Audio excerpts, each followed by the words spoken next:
ReGrained got started out of a hobby for homebrewing beer. I was doing it every week and found that with every batch of beer, I was using about 1 pound of grain for every 6-pack.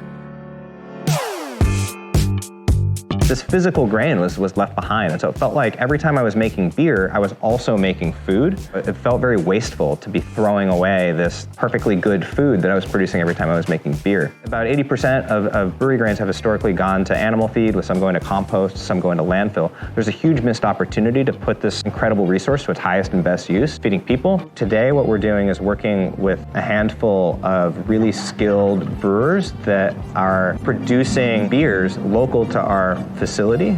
Particularly excited about brewery partners like East Brother. East Brother not only makes beer, but they do it in a way that is based on incredible ingredients, where we can then take that into our process, create our Super Grain Plus, and then work with bakery partners and food industry partners, companies like Firebrand, who can then take that Super Grain Plus material that we've created from this supply chain that goes all the way back to the land and create new food products, with it, really closing the loop.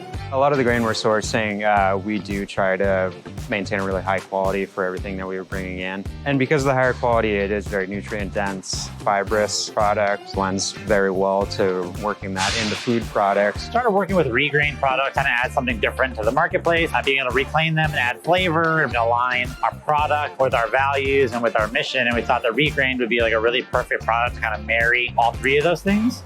So as a producer of upcycled ingredients, the certification process is relatively straightforward. You need to be able to show that without you, the upcycler, this raw material would not be going to create food for people. A lot of people don't think of beer as an agricultural product. 90% thereabouts of the water footprint in the beer making process is actually in the agricultural supply chain for the barley itself. It takes about 330 gallons of water to produce the pound of malt that goes into the 6-pack of beer. By upcycling, it's not only closing the loop in an important way on conserving resources, but it's also establishing some continuity of the full agricultural value chain that goes into producing food and really making sure that we're doing the most that we can with our resources.